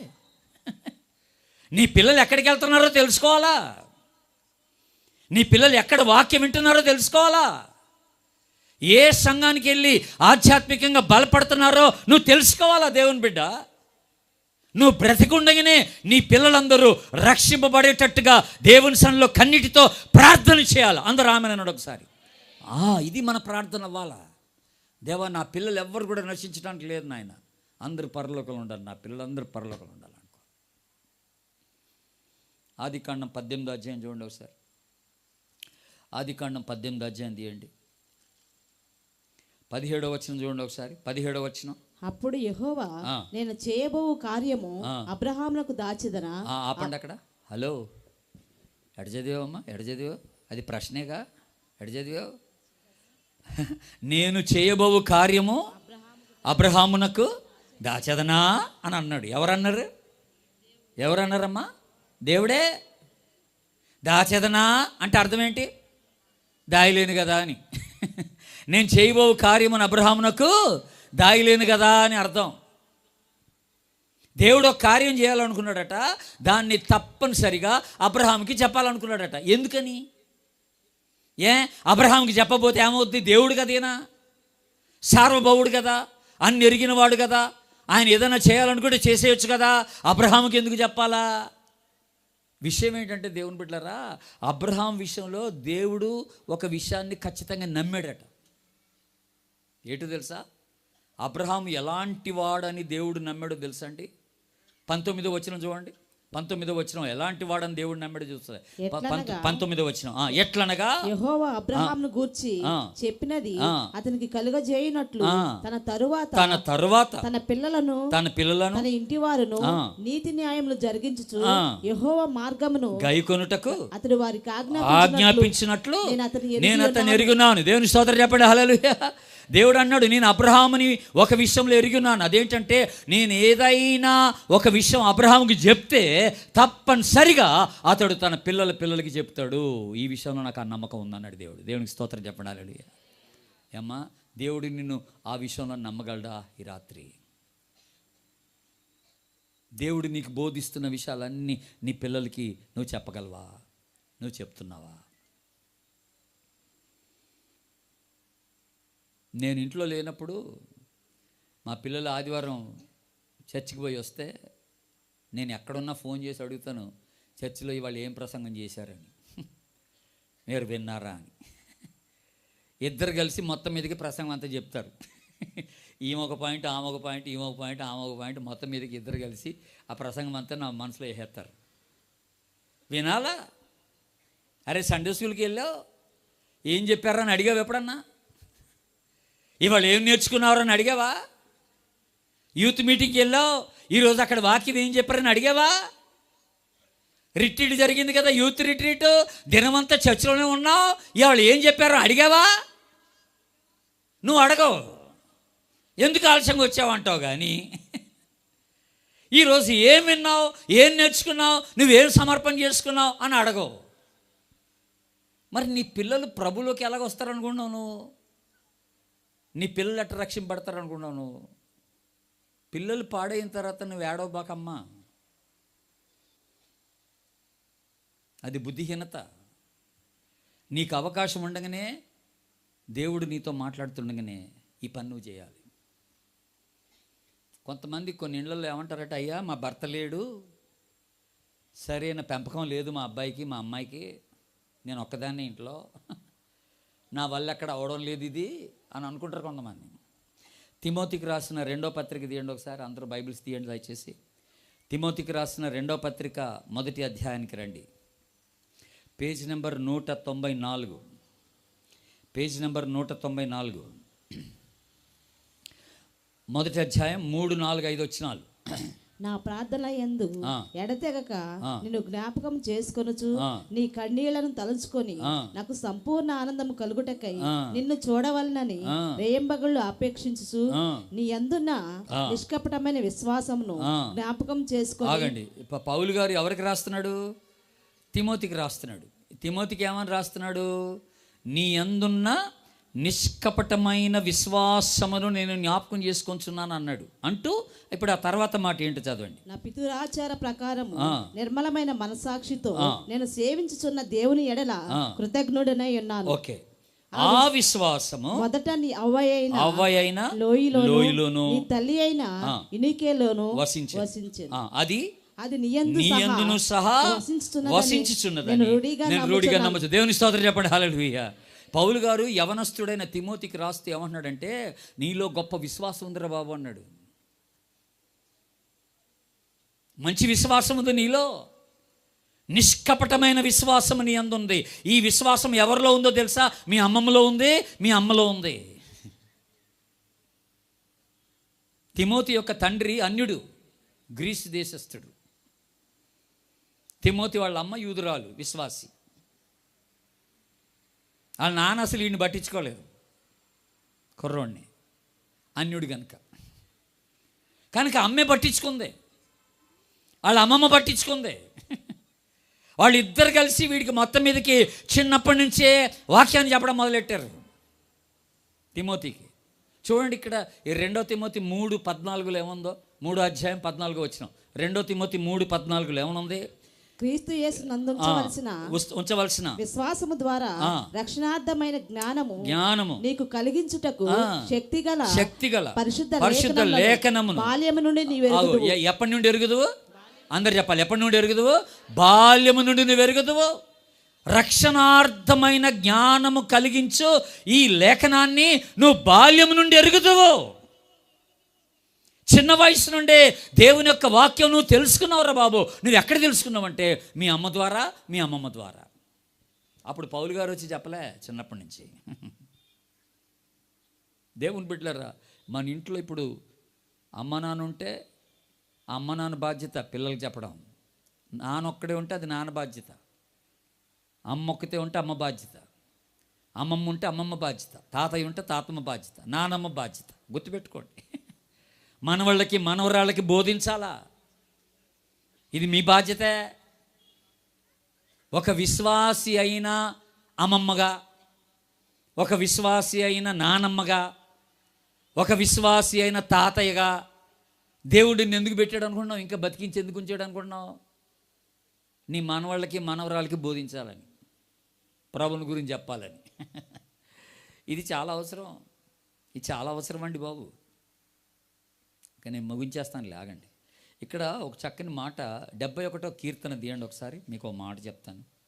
71వ కీర్తన, 71వ కీర్తన, 71వ కీర్తన 18వ వచనం చూడండి ఒకసారి. 18వ వచనం. దేవా, వచ్చు తరమునకు నీ బాహుబలమును గూర్చియు పుట్టబో వారందరికీ నీ శౌర్యమును గూర్చియు నిన్ను తెలియజెప్పినట్లు తల నెరసి వృద్ధుడనై ఉండు వరకు నన్ను విడువకము. దేవునికి స్తోత్రం, హల్లెలూయా. ఇక్కడ ఈ కీర్తనకారుడు చక్కని ప్రార్థన చేస్తున్నాడు. ఏమని ప్రార్థన చేస్తున్నాడు తెలుసా అండి? పుట్టబోయే వారికి నేను నీ గురించి చెప్పడానికి నేను తల నెరిసి వృద్ధుడనేంత వరకు నన్ను కాపాడమంటున్నాడు, బతికించి పెట్టమంటున్నాడు. అంటే దీని అర్థం ఏంటి తెలుసా? దేవా, ఒక నాలుగు నాళ్ళు నేను బతికుంటానికి గల కారణం ఏంటంటే పుట్టబోయే వాళ్ళకి నీ గురించి చెప్పడానికే నేను బ్రతకాలనుకుంటున్నా. అంతకు మించి నాకు వేరే ఆశ బతకాలని లేదు. నేను బ్రతకడం ఎందుకోసం అంటే రాబోయే తరానికి నీ గురించి చెప్పడానికే నా ఆయుష్ని పెంచమని అడుగుతున్నా.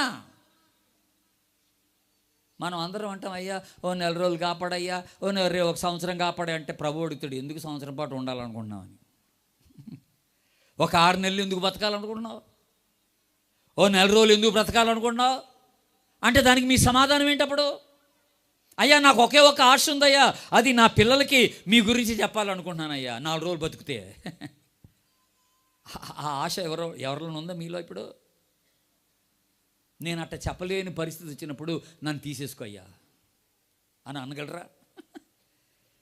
నా మనవాళ్ళకి మనవరాళ్ళకి నా పిల్లలకి నేను నీ గురించి చెప్పలేని పరిస్థితి వస్తే ఇక నేను ఉండడం వ్యర్థం, నన్ను తీసేసుకో ప్రభువా అని అనగలవా? నేను ఖచ్చితంగా నా పిల్లలు, నేను బ్రతికున్నప్పుడే నా పిల్లలు రక్షింపబడేటట్టుగా నేను చూస్తాను ప్రభువా. ఆమె నన్ను అందరూ ఒకసారి నేను చూస్తాను ప్రభువా. ఆ సమర్పణ నీలో ఉండాలి దేవుని బిడ్డలారా. వచ్చే సంవత్సరం మళ్ళీ ఇదే కూడికలకు మీరు ఎంతమంది ఉన్నారో మీలో సగం మంది మీ పిల్లలే కూర్చోవాలి ఇక్కడ. అందరూ ఆమెనండి, ఆమెనండి. అందరూ మీ పిల్లలే కూర్చోవాలి, రక్షింపబడిన వాళ్ళగా బైబిల్ పట్టుకొని కూర్చోవాలి ఇక్కడ అందరూ. ప్రభు సన్నిధిలో ఉండాలి. చివరిగా ఇంకొక వచనం చూపిస్తా. 78వ కీర్తన తీయండి. 78వ కీర్తన, 78వ కీర్తన 3వ వచనం చూడండి. 3వ వచనం. మాకు తెలిసిన సంగతులను మా పితరులు మాకు వివరించిన సంగతులను చెప్పేదను. ఇగో ఇక్కడ ఏమంటున్నాడండి ఇక్కడ ఆసాపు మాట్లాడుతున్నాడు. ఏమంటున్నాడు? మాకు తెలిసిన సంగతులు, అట్టాగే మా పితరులు మాకు చెప్పిన సంగతులు మేము చెప్తామంటున్నాడు. 4వ వచనం. యెహోవా స్తోత్రార్హ క్రియలను, ఆయన బలమును, ఆయన చేసిన ఆశ్చర్య కార్యములను దాచకుండా వాటిని వారి పిల్లలకు మేము చెప్పేదము, రాగల తరముల్లో పుట్టబోవు పిల్లలకు దాన్ని మేము వివరించేదము. దేవుని స్తోత్రం చెప్పండి, హల్లెలూయా. బాబోయ్, ఎంత గొప్ప సమర్పణ అండి అది, ఎంత గొప్ప సమర్పణ అండి, ఎంత గొప్ప సమర్పణ అండి. ఈరోజు దేవుడు పెద్ద బాధ్యత మన అందరి మీద పెట్టేటండి. తల్లిదండ్రులుగా, అమ్మమ్మలుగా, నానమ్మలుగా, తాతయ్యలుగా దేవుడు పెద్ద బాధ్యత పెట్టాడు. మన ఎదురుగా కనపడుతున్న చిన్నపిల్లలు, యవనస్తులు, వీళ్ళందరి రక్షణ బాధ్యత మన మీద ఉంది. మరి ఏం చేస్తారో మీరు ఆలోచన చేసుకోండి. దేవుడు లెక్క అడుగుతాడు ఒక దోషం. మీ ఇంట్లో ఓ సాక్ష్యపు రాయి ఉందా? దేవుని గురించి చెప్పడానికి ఒక సాక్ష్యం ఉందా? నీ పిల్లల్ని కూర్చోబెట్టి ఎప్పుడన్నా ప్రభుని గురించి మాట్లాడావా? మీ ఇంట్లో కుటుంబ ప్రార్థన ఉందా? ఆలోచించే. ప్రభా నన్ను క్షమించు, ఇంతవరకు నా మటుకు నేను రక్షింపడ్డాను చాలా అనుకుంటున్నాను, నా పిల్లల గురించి నేను పట్టించుకోలే, యవన బిడ్డలు ఉన్నారు వాళ్ళ గురించి పట్టించుకోలే, చిన్నపిల్లలు ఉన్నారు వాళ్ళ గురించి పట్టించుకోలే, మా ఇంట్లో కుటుంబ ప్రార్థన లేదు ప్రభా. ఈ రాత్రి నుండే భార్య భర్త పిల్లలు అందరం కలిసి నీ సన్నిధిలో ప్రార్థనలో ఉంటామయ్యా. దేవుని స్తోత్రం చెప్పండి. హల్లెలూయా.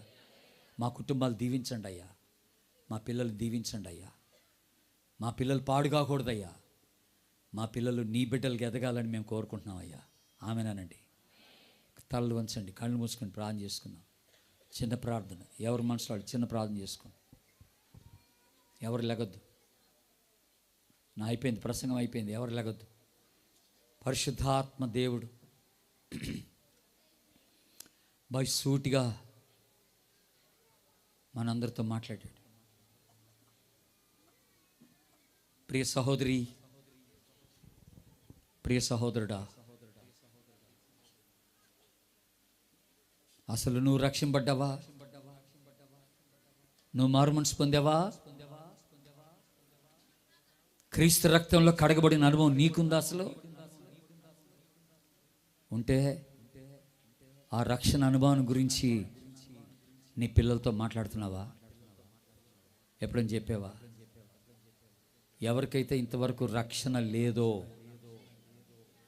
అయ్యా నా పాపాలు క్షమించండి, నన్ను కడగండి, నన్ను పరిశుద్ధపరచండి దేవా, నువ్వు నాకు రక్షణ ఇస్తే ఈ సాక్ష్యాన్ని నా పిల్లలతో పంచుకుంటాను, నా పిల్లలతో పంచుకుంటాను, నా మనవళ్ళు నా మనవరాలతో పంచుకుంటాను అయ్యా. అలాగంటున్న వాళ్ళు మీ చేతి చూపించండి, నేను మీకోసం ప్రార్థన చేస్తాను. God bless you. చేతులు ఎత్తారు, గాడ్ బ్లెస్ యూ. చేతులు ఎత్తి చూపించండి దయచేసి. చేతులు ఎత్తిన వారు నిలబడండి, చిన్న ప్రార్థన చేస్తాను. ముందుకు రావాల్సిన పని లేదు, మీరున్న స్థానంలో లేచి నిలబడండి దయచేసి. చేతులు ఎత్తిన వారు మీరున్న స్థానంలో లేచి నిలబడండి. కృపా సత్య సంపూర్ణుడ స్తోత్రం, కృపతో రక్షించితివే స్తోత్రం, కృపా సత్య సంపూర్ణుడ స్తోత్రం, కృపతో రక్షించితివే స్తోత్రం, నీ రక్తమిచ్చి విమోచించినావే నా రక్షణకర్త స్తోత్రం, నీ రక్తమిచ్చి విమోచించినావే నా రక్షణకర్త స్తోత్రం. హల్లెలూయా, హల్లెలూయా, హల్లెలూయా, హల్లెలూయా, హల్లెలూయా, హల్లెలూయా, హల్లెలూయా.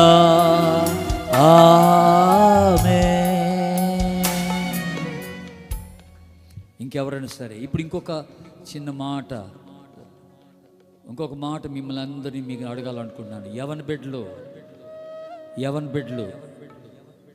చిన్నపిల్లలు ఎవరైనా ఇక్కడ ఉండి నేను ఈ రాత్రి నా జీవితాన్ని ప్రభుకు సమర్పించుకుంటున్నానని మీరు చెప్తే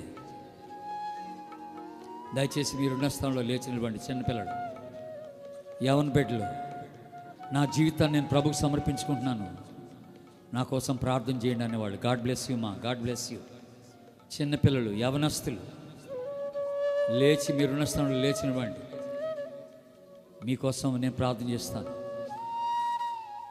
you can show the camera to the audience. Edward, yeah, he showing. Very good.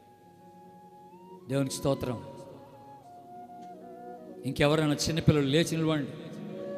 నా జీవితాన్ని నేను ప్రభుకు సమర్పించుకుంటున్నాను. ఈరోజు నేను ప్రభు బిడ్డగా ఉండాలని ఇష్టపడుతున్నాను. నా పాపాలు ఒప్పేసుకుంటున్నాను. ప్రభు నన్ను క్షమించాలని అడుగుతున్నాను. నేను ఆయన బిడ్డగా ఈ లోకంలో జీవించాలని ఇష్టపడతాను అనుకున్న వాళ్ళు, ఆశ్చర్యకరుడా స్తోత్రం, ఆలోచనకర్త స్తోత్రం,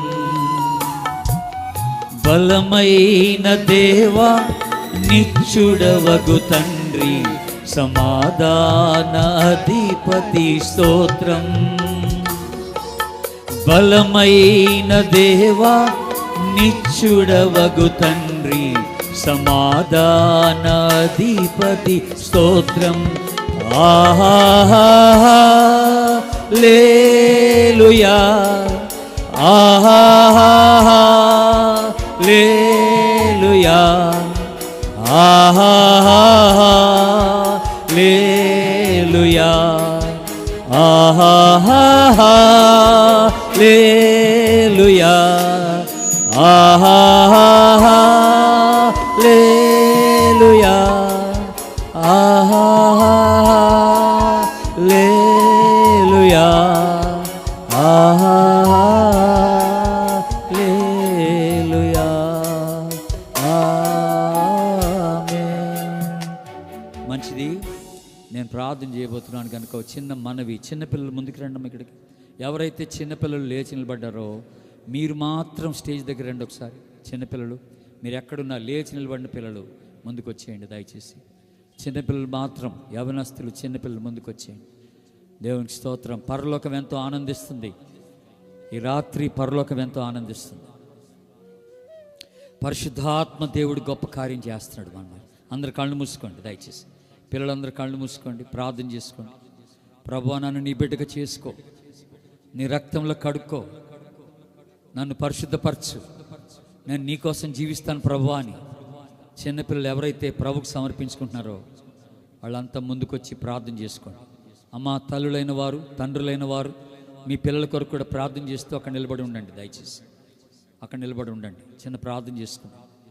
ప్రేమగల తండ్రి, పరిశుద్ధమైన మా దేవా, ఈ రాత్రి పరలోక సింహాసనం నుండి నువ్వు మాతో బహుసూటిగా మాట్లాడావు. మా కుటుంబంలో ఏ ఒక్కరు కూడా నశించిపోకూడదు నాయన. మేమందరం పరలోకంలో ఉండాలి దేవా. మా బిడ్డలు కూడా, మా మనవాళ్ళు మనవరాళ్ళు కూడా ఎవరు నశించిపోకూడదు దేవా. అందుకనే ఈ రాత్రి మాతో మాట్లాడావు ప్రభువా. నిలబడిన ప్రతి వ్యక్తిని నువ్వు చూస్తున్నావు. పరలోకం ఆనందిస్తుంది ఈ రాత్రి. నీ రక్తంలో కడుక్కొని పరిశుద్ధపరుస్తున్నందుకు వందనాలు దేవా. ఈ రాత్రి వారికి ఒక గొప్ప సాక్ష్యాన్ని ఇవ్వబోతున్నందుకు నీకు వందనాలు. అలాగే ప్రేమించి ఒక చిన్న విశ్వాసం కలిగి చిన్న బిడ్డలు ఇదిగో ప్రభా ముందుకొచ్చి నిలబడ్డారు. ఈ బిడ్డలందరినీ కనికరించండి. ఒక్కొక్కరి పైన నీ హస్తం ఉంచండి ప్రభా. బిడ్డలను దీవించండి నాయన. సైతానుడికి వీరి మీద ఎలాంటి అధికారం లేకుండా నజరేయుడైన యేసు నామములో సైతాన్ని బంధిస్తున్నాం ప్రభా. నీ రక్తము చేత ప్రోక్షించండి, నీ ఆత్మ చేత అభిషేకించండి. ఈ బిడ్డల్ని ప్రతిష్ఠించండి.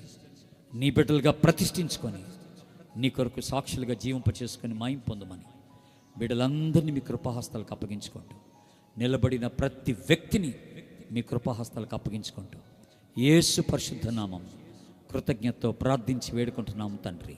ఆమేన్. God bless you. దేవుని. Hi, thanks for watching. I hope you were blessed by the sermon. If this message touched your heart, please share your thoughts in the comments and don't forget to subscribe. Tune in every Sunday at 7 p.m. on my channel. In Christ, your brother Jenny.